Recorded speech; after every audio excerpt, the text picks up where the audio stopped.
Hey there, subscribe to my channel, and also press this bell icon so you never miss any new updates, cause whenever we upload new video you will get a notification on your phone. 1.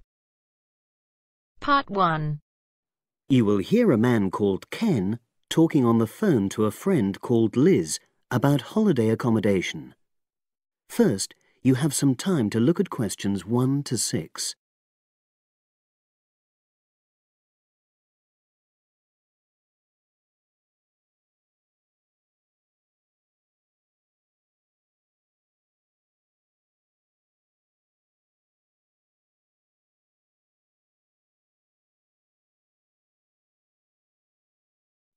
Now we shall begin. You should answer the questions as you listen because you will not hear the recording a second time.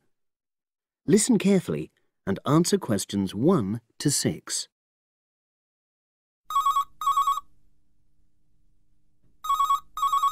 Hello? Hi Liz, it's Ken here. Hi, Ken. Nice to hear from you. Are you... This is just a quick call, but Mary and I have just been talking about our summer holiday. We haven't booked a place yet, and we've left it a bit late. We were just wondering if you know of any holiday rentals in your area. It's so nice there. Well, yes.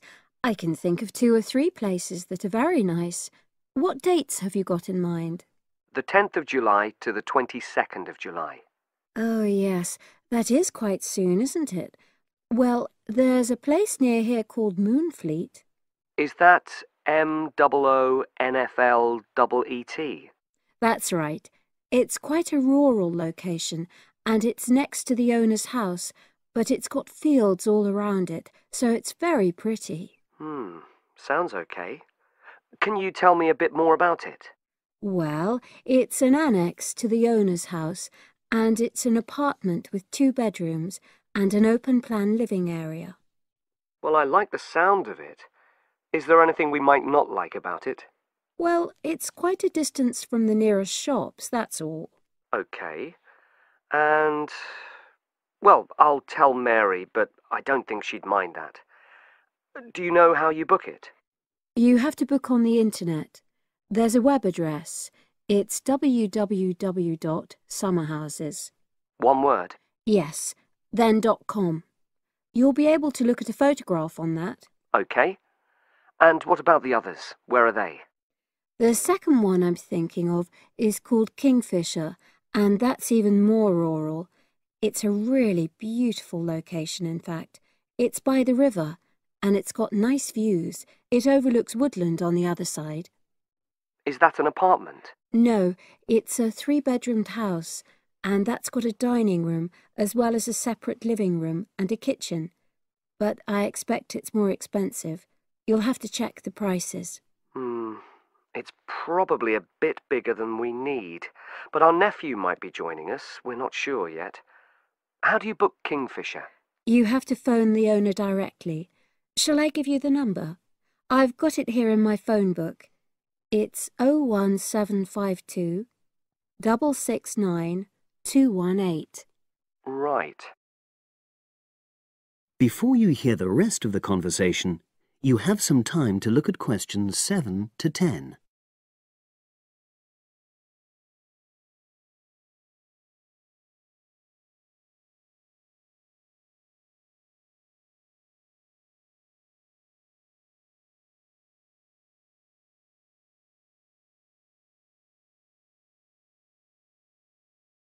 Now listen and answer questions 7 to 10. And you mentioned a third place? Yes, there's a house that my sister stayed in last year. It's called Sunnybanks. Nice name. And the location of that one is rather different. It's in the centre of a village, but it's a very small and quaint place. Did your sister like it? Oh, yes. It's by the sea, so her children really loved it. What's the accommodation like? I'm not sure about the number of rooms, because I haven't been in it myself, but I think she said it's quite spacious, and I know it's got its own garden. It's not very big, but it's not shared with anyone else, and it's supposed to be very pretty. Any snags, problems? The only other thing I can think of is that there's nowhere for parking. The streets are too narrow, so you have to leave your car somewhere else and then walk to the house. It's only about 10 minutes away, but... OK. Well, I don't think it matters personally. How do you book it? There's an agent you have to contact. I don't know his details, but I can ask my sister and let you know tomorrow. Thanks, Liz. That'd be great. I'll talk to Mary and see what she says. Thanks for your help. That's okay, Ken. I'll speak to you again tomorrow. I hope you find what you're looking for. That is the end of part 1. You now have half a minute to check your answers.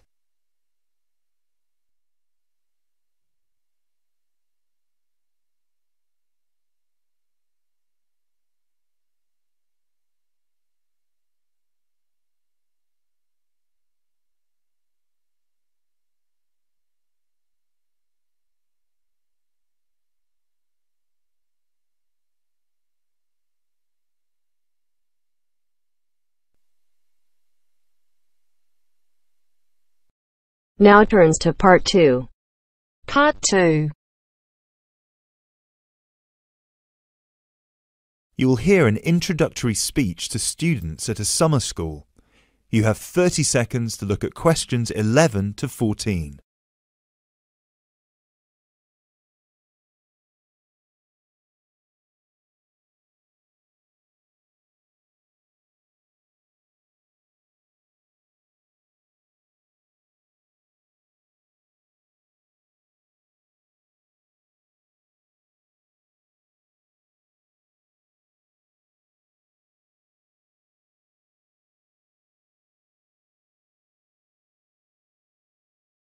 Good morning, everyone, and welcome to Climb Summer School. Now, I know most of you have travelled a long way to get here, and you're probably looking forward to settling into your rooms. So I promise I won't keep you long, but we've got to get through this very brief induction just to make your stay here as pleasurable as possible. Now, as you can see, while we're located very close to the centre of London, we're actually quite cut off from the main road. And we've got plenty of space for our facilities and students. This was part of our founder's vision, Jasmine Climb, who thought that the best environment for teenage students would be a place that combines the comforts of a big cosmopolitan city with the beauty and serenity of a quiet, remote site. Now, back in 1983, when our school was founded, this all here was an abandoned warehouse, and the classes were held in the main building that you can see over there. There were no trees, no conifers surrounding the property. There wasn't even a main gate. It took years and a great deal of effort to get our school to where it is today. And I'm sure that if you take a look at page 34 in your brochures, where you can find a picture of what the school used to look like back then, you'll agree that the changes we've made are more than impressive. But it's not just the facilities that make Climb Summer School special, obviously, and I'm certain you already know this. Over the following 10 weeks, you'll receive an assortment of classes on a variety of topics, ranging from language, literature and poetry to creative writing, communication and project management. All of these modules have been designed to improve your chances of getting a place in the universities of your choice, while also giving you the opportunity to learn, excel, and of course, also socialise with people from all over the world. I can tell you, just among the 30 of you, we've got about 21 different nationalities. So what happens now?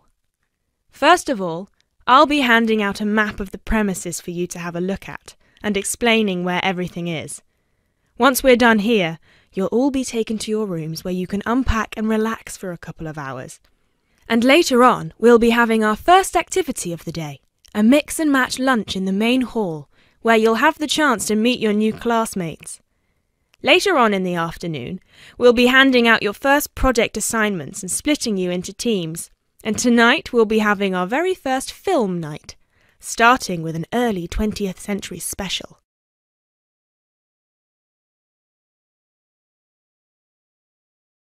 You now have 30 seconds to look at questions 15 to 20.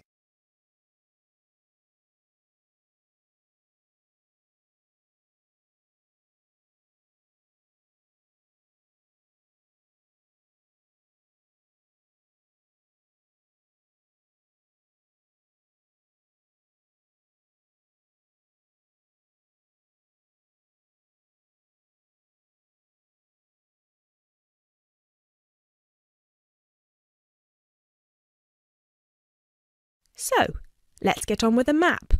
You've already got a version of it in your brochures, so if you can open them to the last page so we can have a look. Very well. As I showed you before, the actual school is right over there in the middle. That's where you'll be having most of your classes. Adjacent to it, you'll find the main hall, which is where we'll be hosting most events, such as today's lunch. On the left from the main building, you'll find a smaller building, which is where the accommodation and welfare offices are located. This is labelled as the garden office at the front, and it's easy to spot because it has a green door. Each of you is assigned to a different residence hall.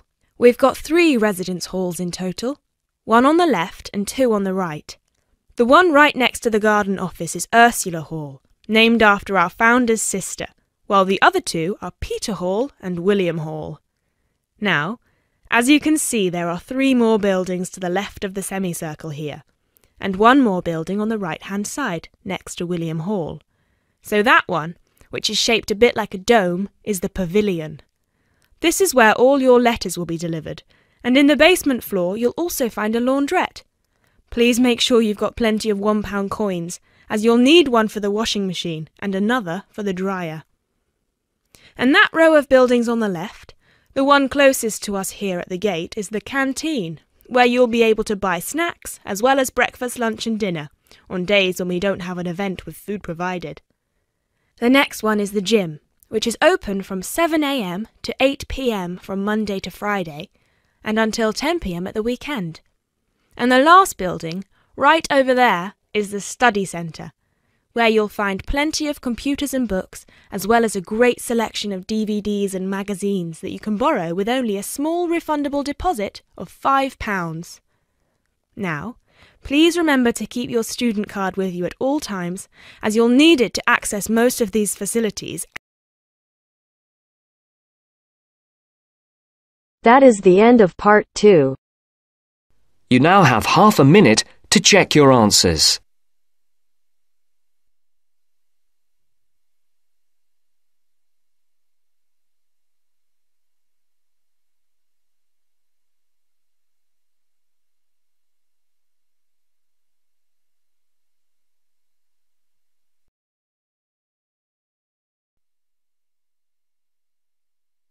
Now turns to part 3. Part 3. The next important development in how history is recorded came with print. First, you have some time to look at questions 21 to 25.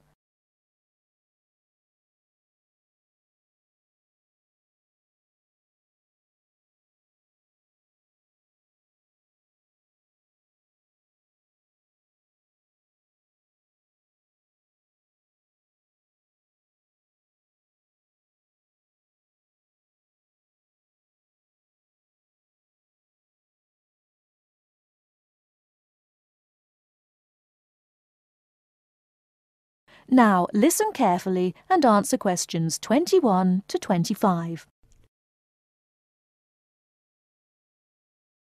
The next important development in how history is recorded came with print. In the 8th century, the Chinese invented paper and woodblock printing. Remember that up to this time, very few people could read and write, and so only a very small number of people could understand written history. Suddenly, many books appeared, and many more people learnt to read.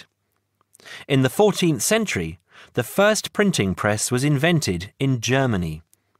This reduced how long it took to produce books. The new printing technique quickly spread to other parts of the world.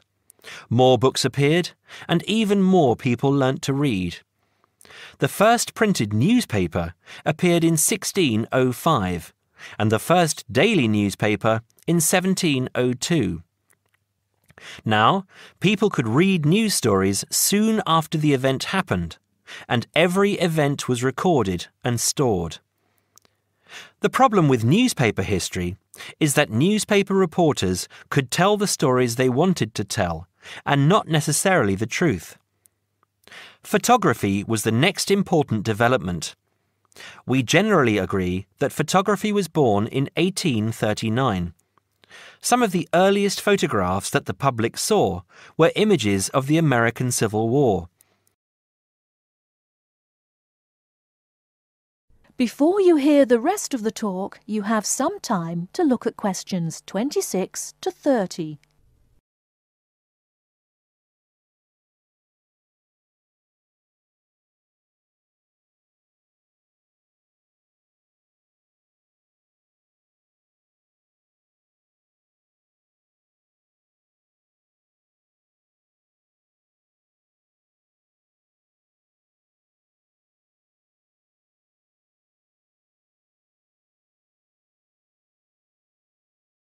Now listen and answer questions 26 to 30. People were shocked by the photographs of dead soldiers, and for the first time saw the reality of war. By 1850, photographs appeared regularly in newspapers, and people now expected the truth. At the end of the 19th century came the first motion picture camera.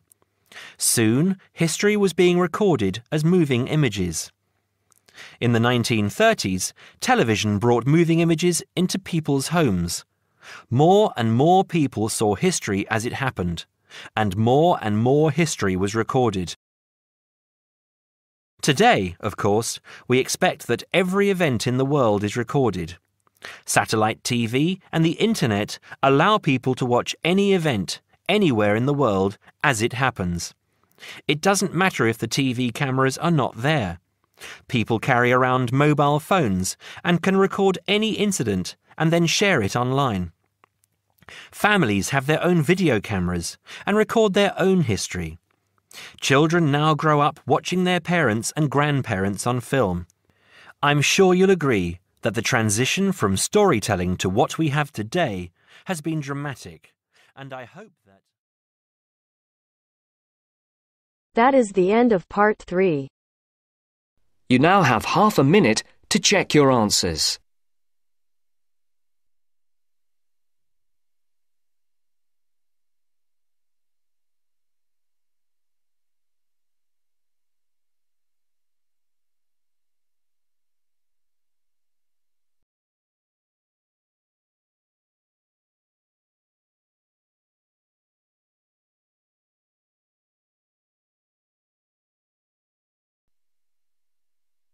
Now turns to part 4. Part 4. You will hear a lecture about English language. You have 30 seconds to look at questions 31 to 37.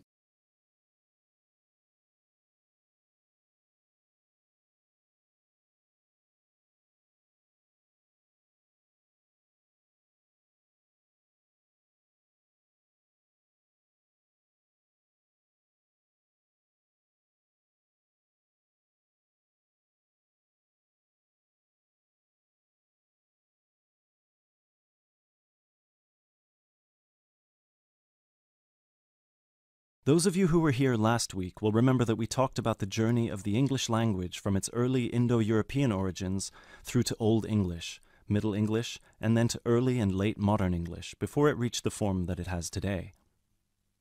Today, we will be continuing that theme by focusing on the future of the English language and all the places it might go from here. There are about 2.1 billion people around the world who can speak English. Out of these, only 400 million are native speakers, which means that 4 in 5 English speakers are non-natives. This is obviously quite an impressive number, considering that just 2 centuries ago, in 1801, there were only about 20 million speakers of English around the world, and languages like French and German were ahead of English in terms of how many people were using them. But what does it mean? What it means is that the future of the English language doesn't really depend on its native speakers, but on that massive number of non-native speakers learning it around the world. Has anyone heard the term pidgin before, or Creole? A pidgin is a simplified version of a language which acts as a bridge between two people who don't have a common language, allowing them to communicate with each other. While a Creole is a language that evolves from a pidgin, with the difference that it is fully formed with clear grammatical rules and vocabulary. There are currently dozens of Pidgin and Creole languages based on English around the world, for example, Nigerian Pidgin or Jamaican Patois. These languages are also known as Englishes.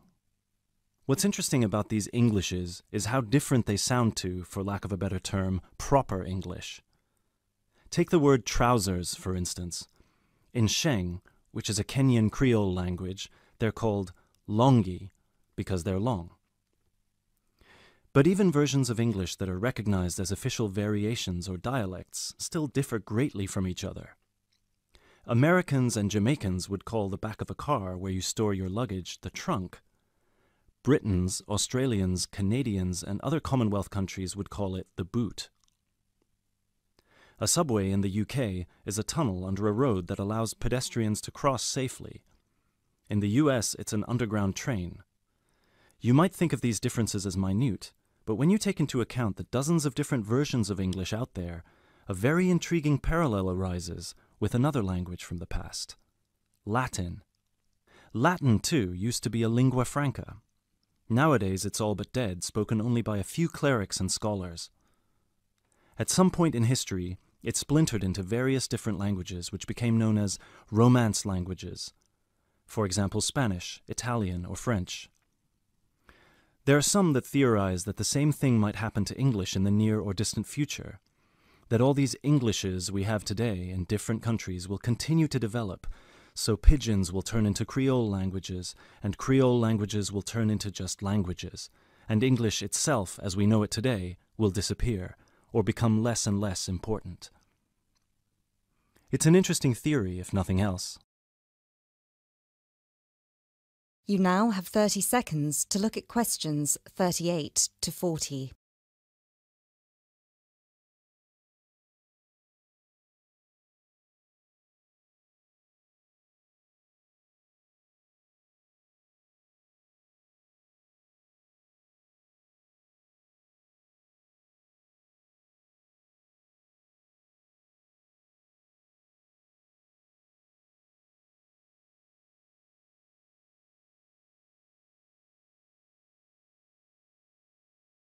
It makes sense that as English grows in popularity, countries, especially those with a strong sense of identity and tradition, will develop their own versions of the language, marked by the idiosyncrasies of their culture.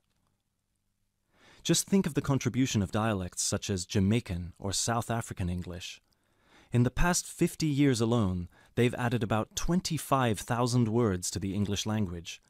Most of these related to a local context that wouldn't have existed in English before the spread of colonialism. In terms of numbers, just those are enough for a brand new language. There are some flaws to this theory too, however. While it's true that Latin and English have a lot of similarities in terms of how they developed, or have developed throughout history, there is one big difference. We currently live in an era of globalization. Today, you can be in India and stream an American film or TV series in seconds. You can be in Nigeria and listen to British music. You can be in Brazil and read a novel from an Australian author. Just a few centuries ago, this was unthinkable. So what's the other way that English could go? According to some experts, there's the possibility that it could maintain its status as the world's global language, but with a few differences. Already today, most conversations in English occur between non-native speakers. While many of these might be fluent, the majority probably only have an intermediate understanding of the language, devoid of the nuances, colloquialisms, and complex collocations that native speakers employ in their interactions. This means that over time, English could turn into some sort of world speak, the official lingua franca for the entire world, but in a simplified form. Some scholars have even started trying to develop that version of English by selecting the most useful words in the English vocabulary for non-native speakers to learn. Robert McCrum has compiled a comprehensive list of 1,500 words, for example, a version of English that he calls Globish. And what about traditional native speaker English? It might continue to exist, but lose its popularity, as the previous theory suggests. There are many more theories about the future of the English language, of course. I've only focused on the two main ones because they clearly demonstrate our uncertainty when it comes to how this beautiful language will develop. English is in a unique, unprecedented position.